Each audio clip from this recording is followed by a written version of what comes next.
Immunity అనేది vaccine వేసుకున్నాం కదా మనం, దాని యొక్క ఇమ్యూనిటీ తగ్గడం వల్ల, దాని యొక్క పవర్ తగ్గడం వల్ల మళ్ళీ కోవిడ్ స్టార్ట్ అయింది అని అంటున్నారు. ఇది ఎంతవరకు నిజం డాక్టర్ గారు? దాని యొక్క పవర్ తగ్గటం వల్ల స్టార్ట్ అవటం కాదు. ఎవ్రీ వైరల్ ఇన్ఫెక్షన్ ఎప్పుడు వచ్చినా దాని ఇమ్యూనిటీ 1 year ఉంటుంది. అది ఇన్ఫెక్షన్ వలన కానీ లేకపోతే ఈ వ్యాక్సిన్ వలన కానీ. సో ఇమ్యూనిటీ అనేది 1 year తర్వాత దాదాపుగా ఉండే ఛాన్స్ తక్కువ. కొన్ని వైరస్లు మాత్రం ఎక్కువ రోజులు ఉంటుంది. సో ఈ వేరియంట్స్ అంటే ఈ ఫ్లూ వేరియంట్స్ ఇది అయితే మాత్రం అవి అట్లానే 1 year ఉంటాయి. అయితే ఈ వైరస్ 1 year తర్వాత లోపల ఒకసారి మారిపోతూ ఉంటుంది. సో ఇమ్యూనిటీ తగ్గటం వలన కానీ అది స్ట్రక్చర్ మారటం వలన కొత్తగా ఇమ్యూనిటీ మళ్ళీ కావాల్సిన అవసరం ఉంటుంది. న్యూ ఇమ్యూనిటీ రావాలి. సో ఈ మారుతుండటం వలన ఇమ్యూనిటీ గ్యాప్ పెరిగి తగ్గిపోవటం వలన వైరస్ వలన అది వ్యాక్సిన్ కానీ ఇది కానీ ఈ 2 కారణాలు వలన కేసెస్ అనేవి ఎక్కువ అవుతుంటాయి. ఇయర్లీ 1 or 2 ఎప్పుడైనా. సో ఈ చాలామంది ఇప్పుడు వ్యాక్సిన్ షెడ్యూల్ అయిపోయి 3 years అయిపోతుంది. ఈ 3 years అంటే దాదాపుగా ఇమ్యూనిటీ ఉండదు. కానీ ఇంకా కొంతమందిలో డిటెక్ట్ అవుతుంది ఇమ్యూనిటీ. దానికి కారణం ఏంటంటే మనకు తెలియకుండా కొంత ఈ కమ్యూనిటీలో సీజనల్గా మనకు ఆ ఇన్ఫెక్షన్ వచ్చిపోతుంది. మనకు తెలియదు, అది జలుబులాగా వచ్చిపోతుంది. దానివల్ల మళ్ళీ ఇమ్యూనిటీ స్టిమ్యులేట్ అయ్యి వాళ్ళలో ఇమ్యూనిటీ మెయింటైన్ అవుతుంది. అలా మెయింటైన్ వలన అదే హెడ్ ఇమ్యూనిటీ అంటాం.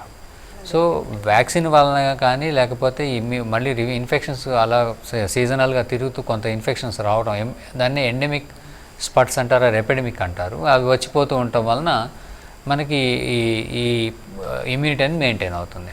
కాకపోతే ఇప్పుడు ఏంటంటే చాలా డిస్టెన్స్ ఎక్కువైపోయింది, గ్యాప్ ఎక్కువైపోయింది, కొత్త వేరియంట్ వచ్చింది. అందువల్ల కేసెస్ ఎక్కువ వస్తున్నాయి. కానీ మళ్ళీ ఇది కూడా సెటిల్ అయిపోతుంది. సో గతంలో వ్యాక్సిన్ తీసుకున్న వాళ్ళకి లేకపోతే తీసుకోవడం తీసుకోకపోవడం ఈ 2 రకాలు ఉంటాయి కదా, సో వాళ్ళకి వీళ్ళకి డిఫరెన్సెస్ ఉండే ఛాన్సెస్ ఉన్నాయి ఇప్పుడు కోవిడ్ వస్తే? అంటే ఇప్పుడు ఫర్ ఎగ్జాంపుల్ సెకండ్ వేవ్ తీసుకున్నాం. సెకండ్ వేవ్లో వ్యాక్సిన్ తీసుకున్న వాళ్ళకి తీసుకున్న వాళ్ళకి డిఫరెన్స్ ఉంటుంది. సో అప్పుడు ఇన్ఫెక్షన్ యాక్టివ్గా నడుస్తుంది. ఆ టైంలో ఇన్ఫెక్షన్ వచ్చిన వాళ్ళకి సీరియస్ అయ్యే ఛాన్స్ ఎక్కువ ఉంటుంది. సో వ్యాక్సిన్ తీసుకుంటే ఏంటంటే ఒకటి సీరియస్నెస్ తక్కువ, హాస్పిటల్ అడ్మిట్ అయ్యే ఛాన్స్ తక్కువ, డెత్ అయ్యే ఛాన్స్ తక్కువ. ఇలాంటి లాభాలు ఉంటాయి వ్యాక్సిన్ వలన. అలానే వ్యాక్సిన్ లేకపోతే ఏంటంటే సీరియస్ ఇన్ఫెక్షన్ అవుతుంది. కానీ ఫైనల్గా బతుకుతారు వ్యాక్సిన్ అయిపోయి ఇన్ఫెక్షన్ వచ్చి అయిపోయినా కానీ, మామూలుగా వచ్చి ఇన్ఫెక్షన్ వచ్చి తగ్గిపోయిన వాళ్ళు కానీ వ్యాక్సిన్ లేక వీళ్ళిద్దరికీ ఇమ్యూనిటీ అనేది ఒకటే విధంగా ఉంటుంది. కాకపోతే ఇమ్యూనిటీ అనేది మామూలుగా వ్యాక్సిన్ కాకుండా వచ్చిన వాళ్ళకి వైరల్ లోడ్ చాలా ఎక్కువ అవటం వలన ఇమ్యూనిటీ వెరీ స్ట్రాంగ్గా వస్తుంది బతికిన వాళ్ళకి.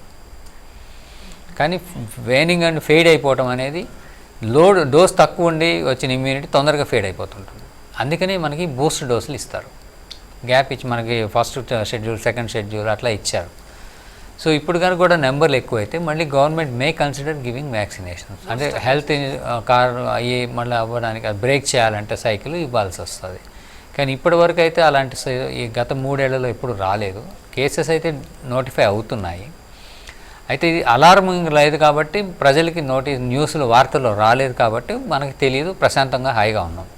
ఇప్పుడు మళ్ళీ న్యూస్లోకి వస్తుందంటే వేరియంట్ కొంచెం మారింది కాబట్టి కొత్త కేసులు అంటే 10% ట్రాన్స్మిసిబిలిటీ ఉండే 32%కి వెళ్ళింది. సో అట్లా స్పీడ్ పెరిగింది కాబట్టి దానికి అలర్ట్ ఇచ్చారు. అది కూడా మళ్ళీ సెటిల్ అయిపోతుంది కాబట్టి మరీ సీరియస్ అయితే మనకి అలర్ట్ వస్తుంది. జాగ్రత్తలు మాత్రమే తీసుకోని ఇప్పటివరకు అయితే అలర్ట్ ఉంది.